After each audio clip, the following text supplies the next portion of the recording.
Sir 16, 14, 15, 13, ம், 14, ம். 12. சரி, என்ன சொன்னீங்க? 12 விட சரியா? இங்க ஒன்று விட்டு ஒன்றாக ரெண்டு எண்கோளங்கள் இருக்கு போல இருக்கு பாருங்க. 16, 15, 14, 13, 12 என்ற ஒரு எண்கோளமும், அடுத்த 14, 13, 12, 11 என்று இன்னொரு எண்கோளமும் ஒன்றை விட்டு ஒன்றாக இருக்கிறதாக இருக்கு. இப்படி நாங்கள் கொஞ்சம் பார்த்து நாங்கள் மறந்து போயிடக்கூடாது என்பதற்காகத்தான் இது பல இன பயிற்சியாக எடுத்து செய்கிறோம். ஒரே விஷயத்துக்குள்ளே இனி அழுந்தி கொண்டு இருக்க இயலாது. பல்வேறு விதமாக யோசிக்கிறது, எண்கோளங்கள், அந்த மாதிரியான சின்ன சின்ன இது. அதே போல தொடர்புபடுத்துகிற வினாக்கள். இது முதலாவது வினாத்தாளினுடைய மிக இலகுவாக செய்திருப்பார். அடுத்தடுத்தது இன்னும் கடினமாக இருக்கு. சரி, அடுத்த பாருங்க.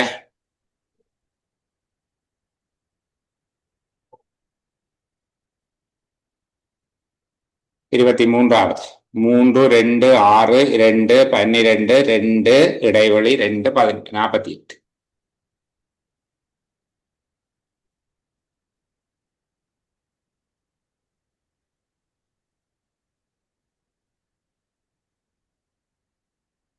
இருபத்தி நாலு சார். 24 சரியான விடை. ஏன்னா அது ரெண்டால பக்கத்துல இருக்க இலக்கத்தால பெருக்கப்பட்டு கொண்டே போகுது. 3, 2, 6, 6, 2, 12, 12, 24, 24, 2, 48 என்று சொல்லி பெருக்கப்பட்டு கொண்டு போகுது. இங்க முன்னுக்கே பிரச்சனையை கொடுத்துட்டேன். என்ன செய்திருக்கிறார் பாருங்க. சார் அந்த இலக்கம் தெளிவில்லாம இருக்கிறது. ஒரு இலக்கம் இல்லாம இருக்குது. ஓகே, அது 6.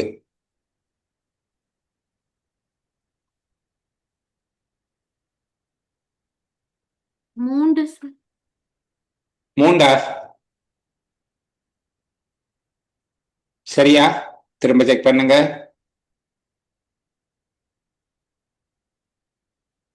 அதுக்கு முன்னுக்கும் ஒரு இலக்கம் வருமா சார்? இதுல இலக்கம் தான் கேட்கிறோம். இதுல 6, அடுத்த 18, அடுத்த 54, 162, 486 இருக்குது. இப்ப 6க்கு முன்னுக்கு வர வேண்டிய இலக்கம் என்ன என்றுதான் கேட்டிருக்கேன். எத்தனை ஆளை பெருக்கப்படுது?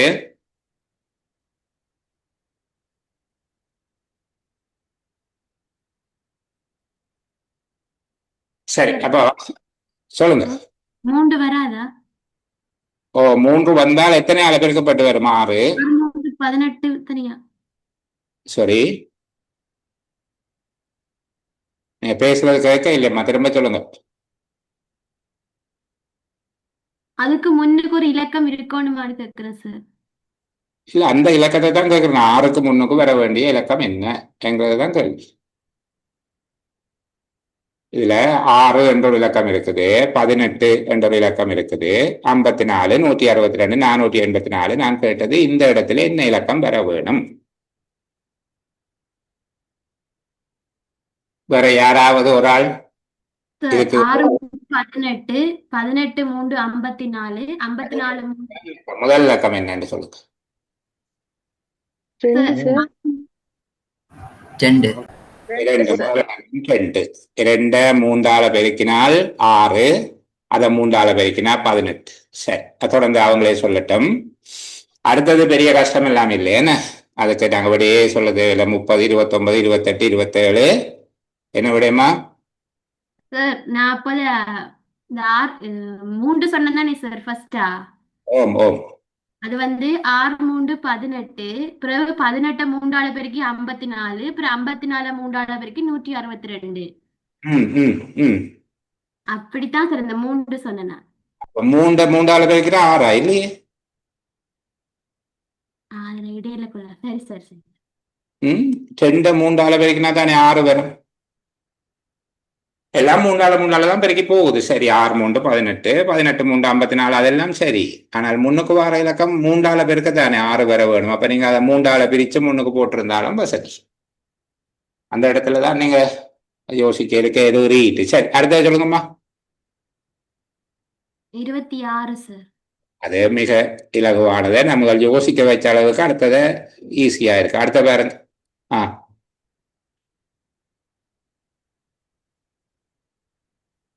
6 சார். 6. சரி, 2 2ஆக குறைஞ்சு கொண்டு போகுது.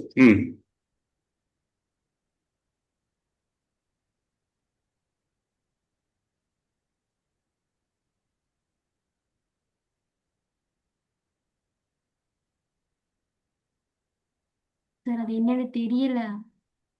நம்பர் விலங்கு இல்லையா? ரெண்டு ஆளை பிரிச்சு கொண்டு போறாங்க. இது 60 60 30 15 7.5 அப்புறம் அங்க 1.87 போட்டிருக்கிறபடியால நாங்கள் 3.75 என்று எழுத வேண்டும்.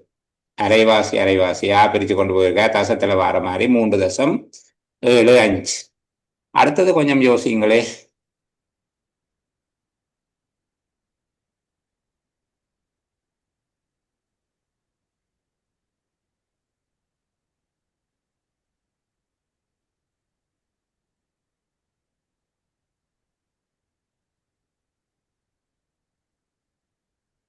இருபத்தி 8வது பிள்ளைகள் வேற யாராவது உதவும்? 55. என்ன சொல்லியிருக்காங்கன்னா ஒரு சோடி 5 6 பிறகு அதை 2 ஆளை பெருக்கி பின்னுக்கு இருக்க இந்த இடத்துல 2 ஆளை பெருக்கிறாங்க. 2 கிடையில 2 ஆளை பெருக்கிறாங்க. பிறகு இந்த இடத்துல 2 ஆளை பெருக்கிறாங்க. பிறகு ஒன்றை கூட்டி எழுதுறாங்க. பிறகு 2 ஆளை பெருக்கி ஒன்றை கூட்டி எழுதுறாங்க. 5 6 அதை 2 ஆளை பெருக்கி 12 ஒன்றை கூட்டி எழுதி போட்டு 13 பிறகு 2 ஆளை பெருக்கி 26 ஒன்றை கூட்டி எழுதி 27 அது 2 ஆளை பெருக்கி 54 ஒன்றை கூட்டி எழுதினால் 55. சரி, அடுத்தது கொஞ்சம் சிரமமாக இருக்கும், பரவாயில்ல சொல்லுங்க. 4 3.75 3.5 இடைவெளி 3 2.75.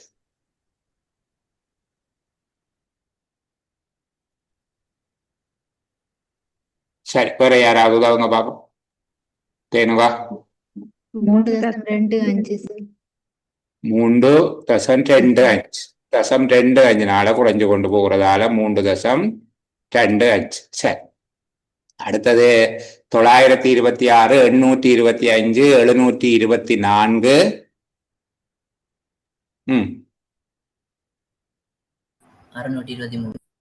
623. முன்னிலக்கமும் பெண்ணிலக்கமும் ஒவ்வொன்று குறைந்து கொண்டு போகுது. முன்னிலக்கமும் பெண்ணிலக்கமும் ஒவ்வொன்று குறைந்து கொண்டு போகுது. அதுல நடுவில் இருக்கிற 2 மட்டும் மாற இல்லை. சரிதானே? எண்தொடர் வந்து வருமெண்டா உண்மையில அதுல ஒரு 3 வகையா நீங்கள் பார்க்கலாம். 4 மிக இலகுவானதா இருக்கும், 3 இலகுவானதா இருக்கும், 3 கஷ்டமா இருக்கும். அப்படித்தான் பெரும்பாலும் தருகிறது எண்தொடர். சில வேளைகள்ல 3 மிக இலகுவா, அங்கால 3 கஷ்டமா, 4 மிக கஷ்டம். இந்த மாதிரியாக எல்லாத்தையும் ஒரே மாதிரியாக தரமாட்டார்கள். அப்படி தந்தால் அது பரீட்சையிலேயே என்ன. சரி, இன்னொரு வகையான கேள்வி கேட்டுருக்காங்க, உதாரணமும் தந்திருக்கிறாங்க. நாங்கள் அதை பார்த்துட்டு அதுக்கு யார் விட சொல்ல போறாங்க என்று சொல்லி பார்ப்போம். கேள்வியை நான் காட்டினதுக்கு பிறகு நான் இந்த கேள்விக்கு விடை சொல்லுவேன்.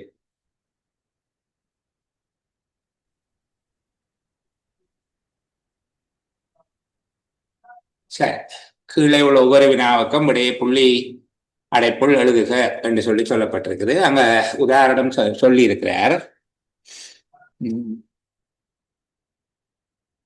மிகச்சிறிய எண்ணுக்கு முன்னுள்ள எண்ணை எழுதுக. 64 96 69 46 66.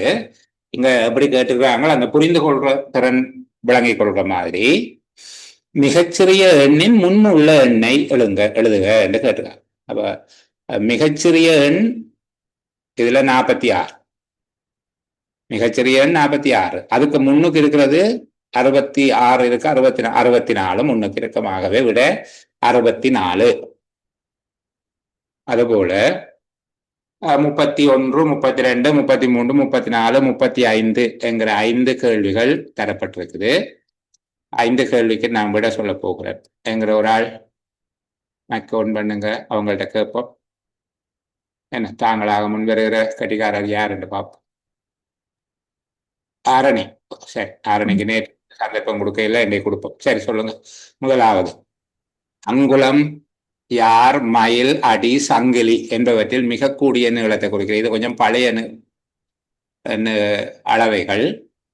அங்குலம், யார், மைல், அடி, சங்கிலி. Mile sir. மைல் என்பது மிக என்ன, அங்குலம், அடி, அடுத்தது யார், சங்கிலி, மைல் என்கிற ஒழுங்கிலவர். அங்குலத்துல இருந்து அடி, அடிகள்ல இருந்து 3 அடி ஒரு யார் என்று வரும் நினைக்கிறேன்.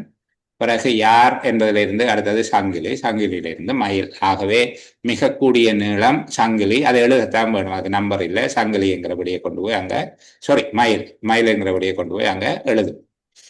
52க்கும் 64க்கும் உள்ள வித்தியாசம் 71க்கும் 83க்கும் உள்ள வித்தியாசத்திலும் சிறியதாயின் விடைப்புள்ளி கோட்டில் 10 என்று எழுதுக, பெரியதாயின் 16 என்று எழுதுக, சமனாயின் 42 என்று எழுதுக.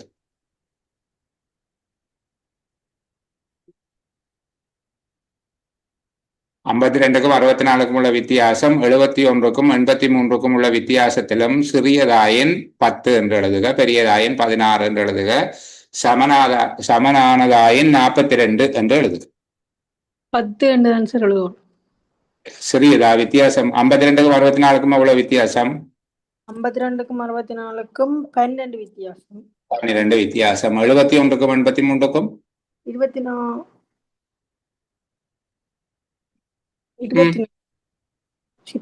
14 வித்தியாசம் சார்.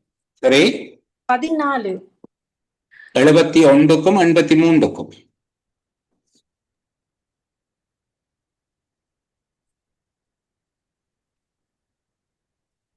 வேற யாரு சொல்லுங்க பாப்போம். 12 வித்தியாசம். 52க்கும் 64க்கும் வித்தியாசம் 12 சார். விடைய எப்படி எழுத வேணும்? 42 42 எழுத வேணும். என்னமோ டென்ஷன் ஆயிட்டாங்க, அப்படி ரெண்டு தெரிய இல்லை வளமை. அவங்க சரியா விட சொல்ற பிள்ளை. 52க்கும் 64க்கும் உள்ள வித்தியாசம் எவ்வளவு? 12 சார். 71க்கும் 83க்கும் உள்ள வித்தியாசம் 12. அப்ப என்ன பிரச்சனை? சரி,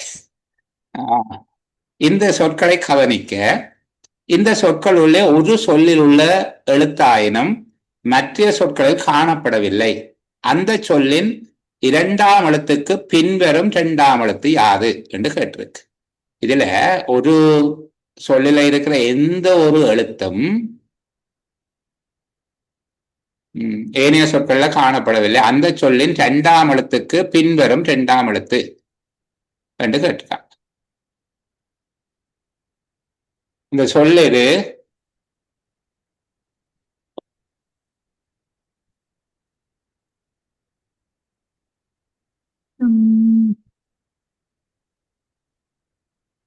தாமத வேளையா சார்? சரி, தாமத வேளை 3வது சொல். தாமத வேளை என்பதில் வருகிற எந்த ஒரு சொல்லும் ஏனைய சொற்கள்ல இல்லையா? மானா மல்லிகையில இருக்கு.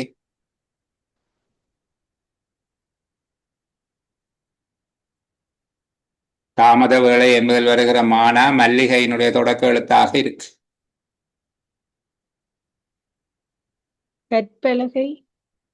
கற்பலகையில வருகிற லானா சஞ்சலம் என்பதில் வருகிற லானாவில இருக்குதே. 4வது பிரஞ்ஞை. பிரஞ்ஞை என்கிறதுல வருகிற எந்த எழுத்தும் ஏனைய சொற்கள்ல இல்லையா? சஞ்சலம் என்பதுல இருக்குது அந்த இஞ்சன்னா.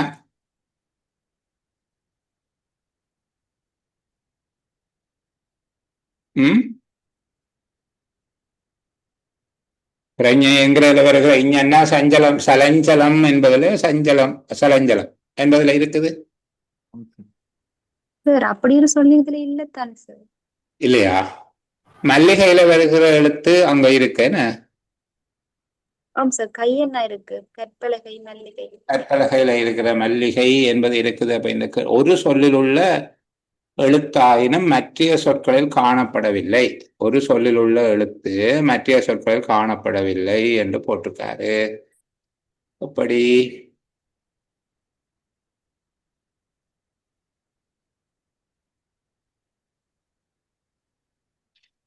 சரி, அதுக்கு அவர் வேறு விதமான ஒரு விளக்கம் சொல்லுகிறார்.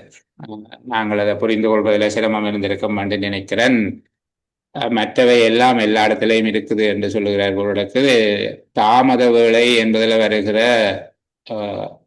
இந்த வே என்கிற எழுத்து வேறு இடமும் இல்லை என்ற. ஆனால் அதுபோல சானா என்பதும் இடமும் இல்லை தானே, அதில் ஒரு குழப்பம் இருக்கு. சரி, அதை விடுவோம் நாங்கள். சரி, அடுத்தது பாருங்க. 34வது கேள்வி. ஏறு வரிசையில் எழுதினால் நடுவில் வரும் இலக்கம். ஏறு வரிசையில் எழுதினால் நடுவில் வருகிற இலக்கம் எத்தனை இலக்கம் இருக்கு? முதல் இப்படியான கேள்வி வருகிற நேரத்தில் பிள்ளைகள் முழுவதையும் செய்து கொண்டிருக்க கூடாது. எங்களுக்கு தேவையான எல்லை வரைக்கும் போயிட்டோம்னா சரி, அதிக நேரம் எடுக்காம இருக்கிறதுக்கு அதான் வழி. இப்ப இங்க 7 இலக்கம் இருக்குதுன்னா 4வது இலக்கம் எது என்று கண்டுபிடிச்சிட்டோம்னா சரி, அதான கேள்வி. சரியா? ஓ, 1வது இலக்கம் எது? ம், 106 சார். 106. அப்ப 1வது சரி. அடுத்த 2வது 246. 246. 3வது 272 சார். சரி. அப்ப இனி 4வது இலக்கம் 301. 301 என்பதை எழுதினோம்டா சரி. சரிதானே? அடுத்ததுக்கு நாங்க மினைக்கொண்டு கொண்டிருக்க தேவையில்லை. எங்களுக்கு நடுவில் வருகிற எழுது இலக்கம் தானே கேட்டிருக்காங்க. அப்ப அதற்கு ஏற்ற மாதிரி செய்தோம்டா சரி. சரி, அடுத்த பகுதிக்குள்ள வரும். அடைப்புக்குறிக்குள் சரியான சொல்லை இட்டால் முடிந்த ஒரு சொல் உருவாகும். இட்ட சொல்லோடு இறுதி சொல் இணைந்து இன்னொரு சொல்லாகும். கல் என்று முன்னுக்கு எழுதியிருக்கிறார்கள், இக்காயம் என்று சொல்லி பின்னுக்கு எழுதியிருக்கிறார்கள். நடுவில் ஒரு சொல்ல போடலாம், போட்டு அப்படி ஆக்க சொல்லி கேட்டுக்கிறார். ஏதாவது ஐடியா வருகுதா என்று பாருங்க.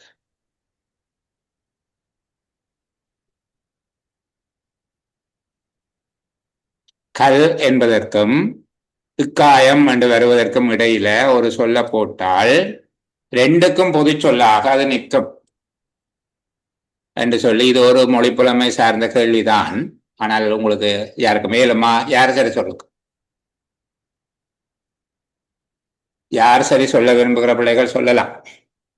கல்வெட்டு சார். கல்வெட்டு. கிரேட். கல்வெட்டு. அதன் பின்பாக எப்படி வரும்? வெட்டுக்காயம். வெட்டுக்காயம். கல்வெட்டு, வெட்டுக்காயம். இந்த மாதிரியாக இது ஒரு மொழிப்புலமை சார்ந்த பழைய வினாத்தாள்கள் அப்படி நிறைய கேள்வி வாரது. இப்போ எல்லாம் அப்படி கேள்வி வர இல்லைங்கிறதால நாங்கள் அதை விடுவோம். ஆனால் சரி, இது சின்ன ஒரு பயிற்சி தானே, என்ன அதை செய்து பார்த்து கொண்டு போவோம். அடுத்த கேள்வி. சரி, அடுத்த கேள்வி எந்த கேள்வியாக இருந்தாலும் நான் விட சொல்லுகிறேன் என்று சொல்லி யாராவது முன்பெறுகிறாங்களான்னு பார்ப்போம். அதுக்கு பிறகு கேள்வியை காட்சிப்படுத்துவோமே. நீங்க எந்த கேள்வினாலும் பரவாயில்ல, நீங்க தாங்க என்று சொல்லி அப்படி வருகிறார்களுக்கு நாங்கள் அதிர்ஷ்டமான கேள்வியா கொடுப்போம்.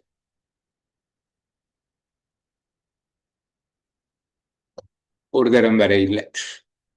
சரி, FATHI ஃபாதியா. உங்க பேர் சரியா உச்சரிக்கிறனா தெரியல. கேட்குதா நான் பேசுறது? ஃபாதி, FATHI. சரியா? உங்களோட பேர் சரியா உச்சரிக்கிறனா? ஃபாத்தி. ஃபாத்தி. ஓகே, ஃபாத்தி. உங்களுக்கு இந்த 5 கேள்விகள் 49 தொடக்கம் 45 வரையான கேள்விகள். பின்வரும் வினாக்களில் ஒவ்வொரு தொகுதியிலும் உள்ள சொற்கள் ஒன்று ஏனையவற்றிலும் ஏதோ ஒரு வகையில் வித்தியாசமானது. அச்சொல்லை தெரிவு செய்து விடைப்புள்ளி அடைப்புக்குள் எழுதுக. பின்வரும் உதாரணத்தை பார்க்க என்று சொல்லியிருக்கு. சிங்கம், கரடி, நாய், புலி, மான். இங்க நாய் தவிர்ந்த ஏனையவை காட்டு விலங்குகள் என்ற ஒரு உதாரணம் சொல்லிருக்க. இப்படி எல்லாம் அங்க தரமாட்டாங்க. ஏன்னா எக்ஸாம்ல இப்படி நாங்க தான் சிந்திக்க வேணும். இந்த விடயத்தை நாங்கள் தான் சிந்திக்க வேண்டியிருக்கோம். ஆனா இங்க அவர் உங்களை சிந்திக்கிறதுக்கு ஒரு தூண்டுதல் தருகிறார். ஆரம்ப வினாத்தாள்கள் இப்படி இருக்கு. சரியா? என்னுடைய வேகமான முயற்சி காரணம் இயலுமான வரைக்கும் நாங்கள் இன்றைக்கு இந்த வினாத்தாளை பார்த்துடுவோம். ஒரு நாளைக்கு ஒரு பேப்பர் இப்படி ரொம்ப ஃபாஸ்டா உங்கள ஒரு 5 பேர் 6 பேரை செலக்ட் பண்ணி ரெண்டமா அதை பார்க்கறது, இதுதான் நோக்கம். சரி, இப்போ 41.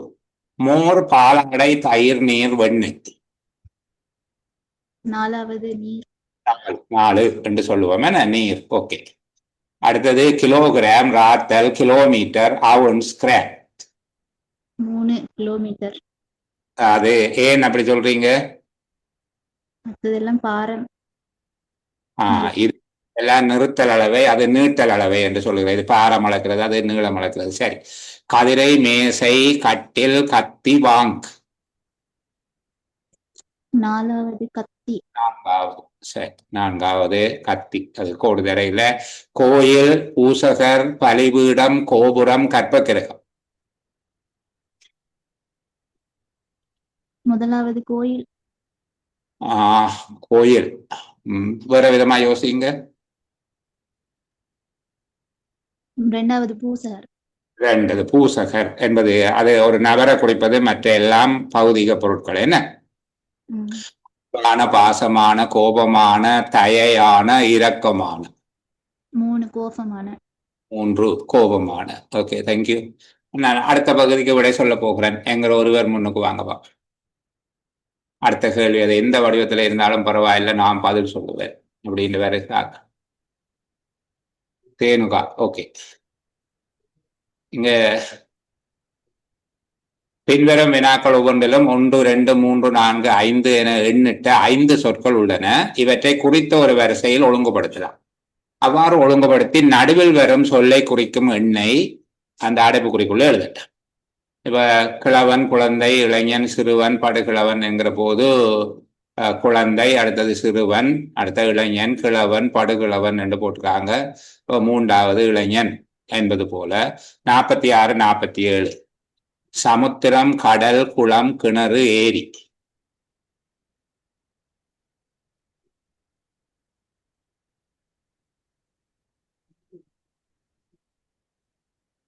நாலாவது சார். 4வது நடுவில் வரணும்.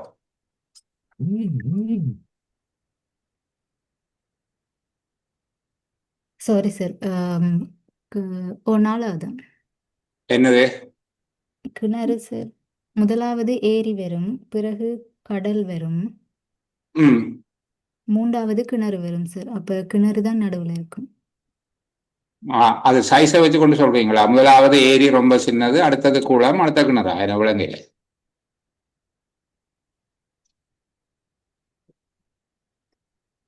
இதே ஒரு ஒழுங்குல சொல்லுகிற போது இவற்றை அந்த மெய்யெழுத்துக்கள் வரிசையில சொல்றேன்.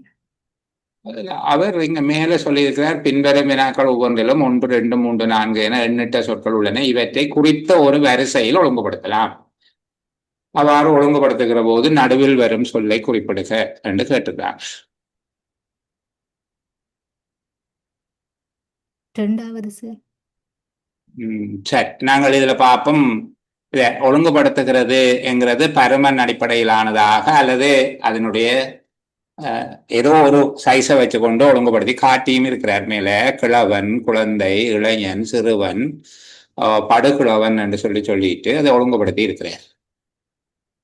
3வதாக இளைஞன். அவர் பராய ஒழுங்கில் கூறினால் குழந்தை, சிறுவன், இளைஞன், கிழவன், படுகிழவன் என வரும்.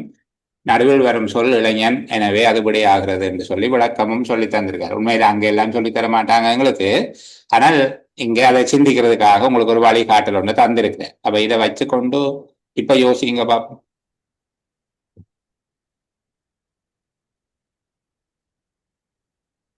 வேற யாராவது உதவ போகிறேன்ங்கிறார்கள்? ஜானு, சொல்லுங்க. ஏரி சார். சாரி, ஏரி சார் வேற. முதலாவது கிணறு, அடுத்தது குளம், ஏரி, கடல், சமுத்திரம். அப்ப நம்பர் எழுதணும். 5 5 என்பது நடுவில் வரும். ஆகச்சிறியது கிணறு, அடுத்தது குளம் கொஞ்சம் பெருசு, ஏரி அதை விட பெரியது, அடுத்தது கடல், அடுத்தது சமுத்திரம். அப்ப நடுவில் வருகிறது ஏரி என்பதாக இருக்கும். சரி, இப்போ தேனு அடுத்த கேள்விக்கு வாங்க. 5வது சார். 5வது பாட்டி பூட்டி பின்னால நிற்பாங்க, பேத்தி மகள் முன்னுக்கு இருப்பாங்க, நடுவில் தாய். அப்ப இதுக்கும் 5வது தான் விட. சரி, இதனுடைய தொடர்ச்சியாக இன்னும் 3 கேள்விகள் இருக்குது. அதை நாங்க பார்த்து கொண்டு இன்னொரு ஆளுக்கு வாய்ப்பு கொடுப்போம். என்ன, இதை பார்த்து கொண்டு இன்னொரு ஆளுக்கு வாய்ப்பு கொடுப்போம். சரி, இது பாருங்க. வாரம், நிமிடம், மணி, மாதம், வருடம். முதலாவது வாரம் என்று வரும். நிமிடம், மணி, அடுத்தது வாரம், அதன் பிறகு மாதம், வருடம். சரி, அடுத்தது நட, படு, எழு, தூங்கு, ஓடு.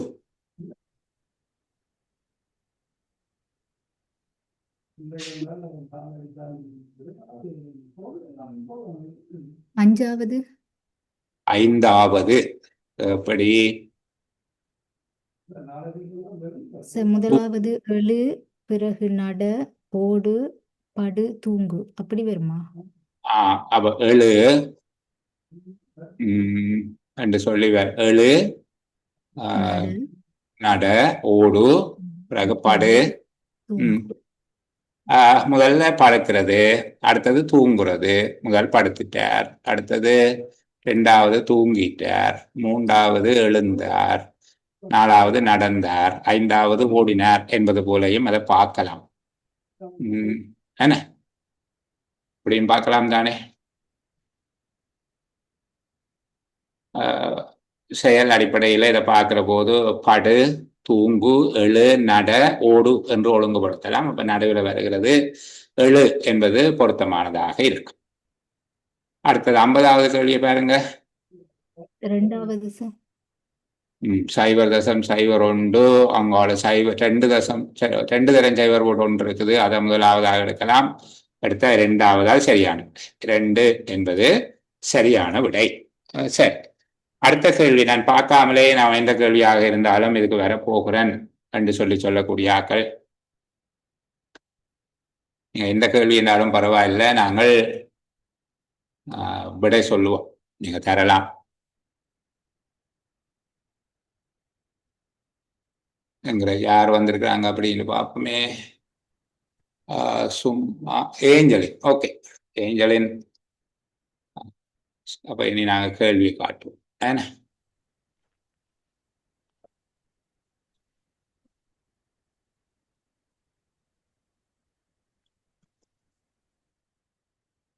இந்த உதாரணத்தை பார்க்க என்று சொல்லி இருக்குது.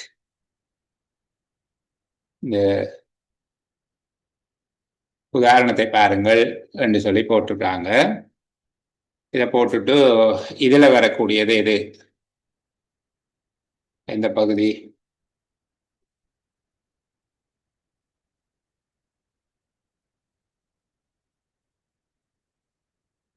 இந்த இடத்துல வரக்கூடிய உருவம் ஏங்கிற தொகுதியில ஒரு உருவம் உண்டு, நாங்கள் இங்க எடுத்துக்கொண்டு போய் போட வேணும். எது என்று சொல்லி கேட்டிருக்கிறாங்க. என்ன ஒழுங்குல கண்டுபிடிச்சிருக்கிறாரு இதை? இந்த கட்புலன் ஆகிற வகையான வினாக்கள் என்று சொல்லி இதை பார்த்துக்கோ.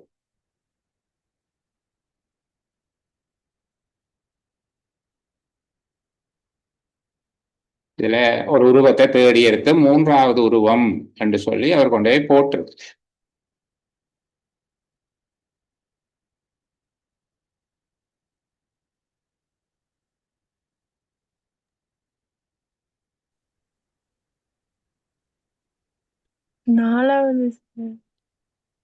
இதுக்கு அவர் விட தந்திருக்கிறார். இது 3வது என்று சொல்லி தந்திருக்கிறார். இதுக்குரிய விட, அதுக்குரிய விளக்கம் எழுதியிருக்கிறார். நான் அதை மறைச்சு வச்சு கொண்டு கேட்கிறேன்.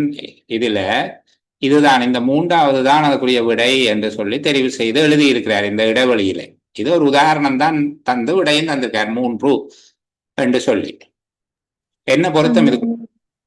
முதலாவது பட்டி, அப்புறம் நடுவுல ஒரு பட்டி, அப்படியே நேரா பட்டி வர்ற மாதிரி.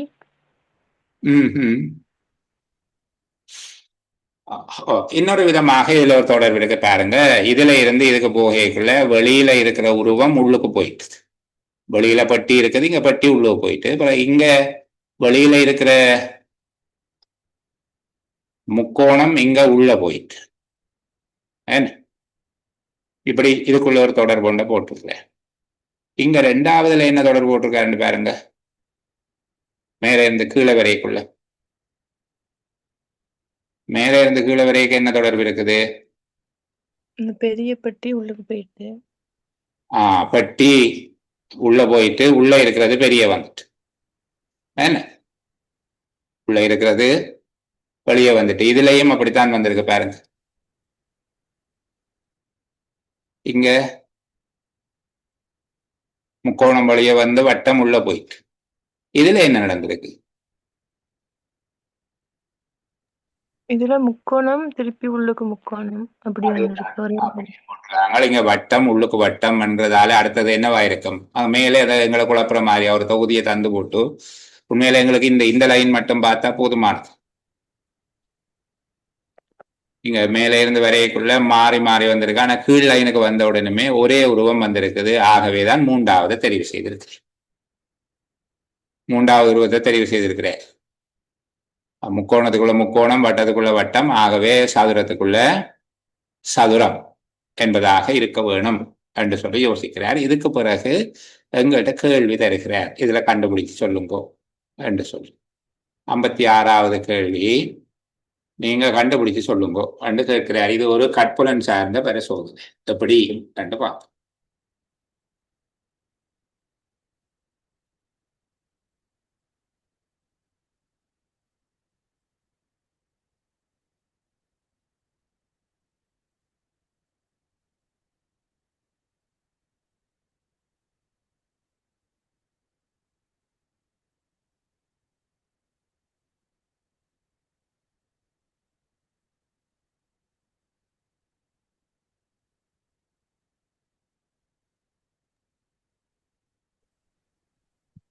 ரெண்டாவது சார். எது சொல்றீங்க? ரெண்டாவது. ஏன் காரணம் சொல்ல இயலுமா? அந்த மூன்றாவதுல ஒரு கருப்பு dot ஒன்று இருக்கு. அதுக்கப்புறம் 2 இருக்கு. அப்புறம் இங்கால வரும்போது இப்படி 3 வர்ற மாதிரி. ம் ம் ம்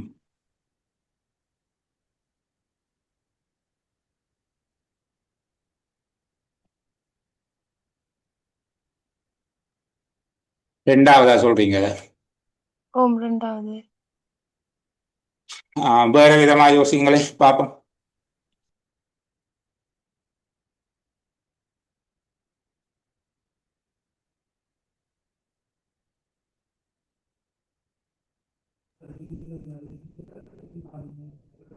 நாலாவது ஏனென்று சொல்லுங்க. மேலே இருந்து வரைக்கும் ஒவ்வொன்றுலையும் ஒவ்வொன்று குறைஞ்சு கொண்டு வரும் ஒவ்வொன்று ஒவ்வொன்று குறைஞ்சு கொண்டு வருதா? எல்லா எல்லா ரவுண்டுலையும். ம் ம் சரி, அப்போ பார்த்து கொண்டு வந்தா 4 கருப்பு இருக்குது, பிறகு 3 கருப்பு இருக்குது, 2 கருப்பு இருக்குது இந்த லைன்ல வரை. என்ன, இங்க 3 கருப்பு இருக்குது, 2 கருப்பு இருக்கு, ஒரு கருப்பு இருக்கு. இங்க 2 கருப்பு இருக்கு, ஒரு கருப்பு இருக்குது. ஆகவே இங்க கருப்பே இருக்கக்கூடாது, கருப்பே இருக்கக்கூடாது. அதே போல இது வெள்ளையை பாருங்க, மேல 4 இருக்குது, இங்க 3 இருக்குது. ஆகவே 2 வெள்ளை இருக்கிற 4வது தான் இதுக்கு பொருத்தமான உருவமா இருக்கு. சரியா, 2 வெள்ளை இருக்கிற 4வது தான் இதுக்கு பொருத்தமான உருவமாக இருக்கு. மற்றது இந்த பக்கமா பாத்தீங்கன்னா மேல் செட் அப்படியே 6, இவ்வளவும் ஒவ்வொன்றுலையும் 6 6 இருக்கு. இதுல ஒவ்வொன்றுலையும் 4 4 இருக்குது. இங்க ஒவ்வொன்றுகளையும் 2 2 தான் வர வேண்டும். ஆகவே 4வது பொருத்தமானதாக இருக்கும். சரி, நான் அடுத்த உருவத்தை காட்சிப்படுத்துகிறேன். கேள்விய பிள்ளைகள்கிட்ட ஓப்பனா விடுகிறேன். நீங்க யார் சரி, இதுல முதலாவது இதுல 1 2 இலக்கமிடப்பட்டிருக்கேன். நீங்கள் அழிஞ்சு போயிருக்குது. நான் முதலே சொன்னேன், கொஞ்சம் பழைய புத்தகம், அதை ஸ்கேன் பண்ணி நூலகம் போட்டிருக்காங்க. சரி பாருங்க.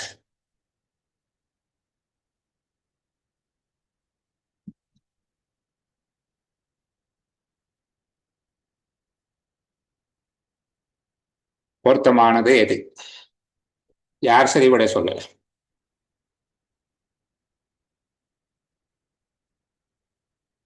இன்னும் இருக்கிற 3 நிமிடங்களுக்குள்ள நாங்கள் கேள்வி முடிக்கணும். மூன்றாவது சார். 3வது சரியான விடை. என்னென்றால் மேலிருந்து கீழாக இரட்டை கோடுகள் போடப்பட்டது.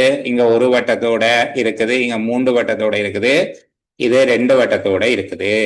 மற்றவை குறுக்க கோடிட்டது, 3ம் வந்துட்டுது. இங்க 3 வட்டத்தோட இருக்குது, இங்க 2 வட்டத்தோட இருக்குது, இங்க ஒரு வட்டத்தோட இருக்குது. அதே போல கோடு இல்லாமல் இங்க 3 வட்டம், இங்க 2 வட்டம், ஒரு வட்டத்தோட இருக்கணும். ஆகவே 3வது சரியான விடை.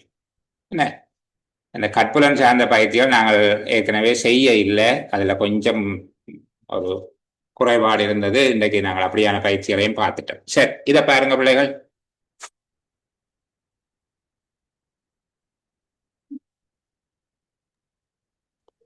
ரெண்டாவது சார்.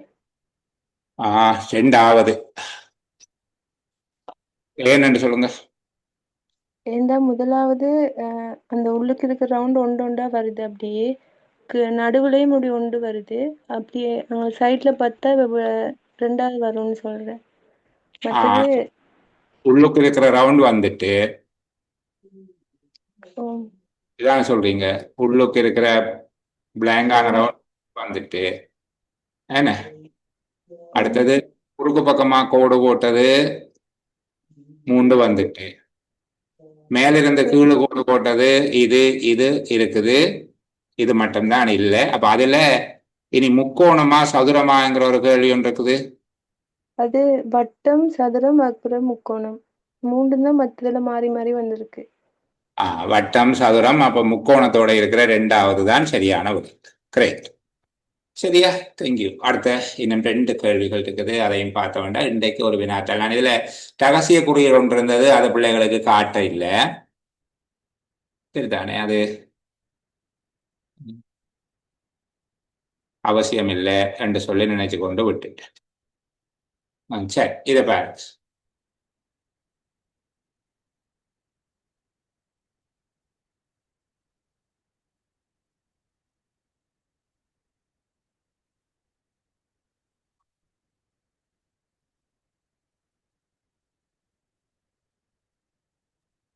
ஆறாவது சார்.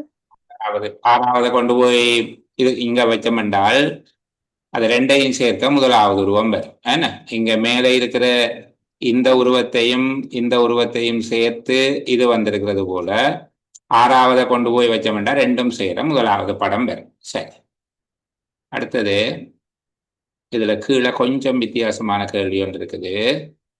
இலக்கமிடப்பட்ட 9 தந்திருக்கிறாங்க. 9 உருவம் தந்திருக்கிறாங்க. 9 உருவங்கள்ல இந்த பெட்டிக்குள்ள கொண்டு போயிட்டு இந்த பெட்டிக்குள்ள இதை போட வேணும்னு கேட்டா, இலக்கமிடப்பட்ட 9 வடிவங்களுள் இது நிரப்பப்படாதிருக்கும் சதுரத்துள் பொருத்தமாக அமையும். இலக்கத்தை மட்டும் எழுதிவிட்டாங்க. 9வது சார். 9வது சார். அதாவது என்னடா 3 ஒரே விதமாக இங்கே அமைந்திருக்குது. இப்ப இந்த வட்டம் வட்டம் வட்டம் ஒரே மாதிரி இருக்கு. முக்கோணம் 3 இருக்குது. 9வது மட்டம் இருக்கையில். சரி, நாங்கள் நினைச்ச மாதிரி வெற்றிகரமா ஒரு வினாத்தாள் அதுல பிள்ளைகளுக்கு காட்சிப்படுத்தாத ஒரு கேள்வி ஒன்று இருந்தது.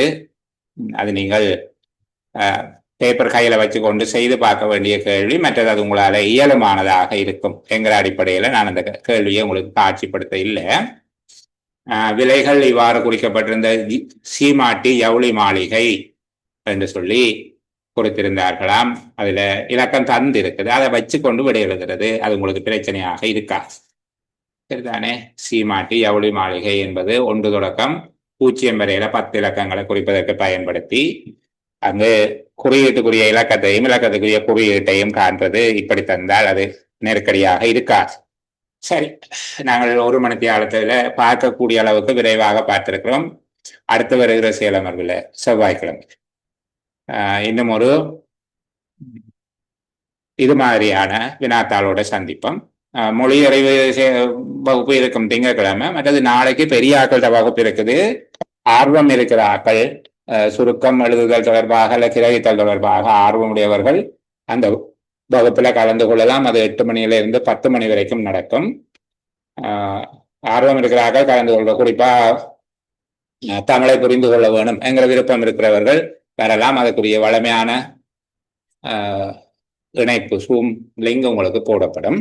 சரி, அப்ப இந்த அளவோடு நாங்கள் இன்றைக்கு நிறைவு செய்து கொள்வோம். இன்னும் ஒரு இதனிலும் இனிமையான பொழுதுள்ள சந்திப்போம். எல்லோருக்கும் பாய் பாய், குட் நைட்.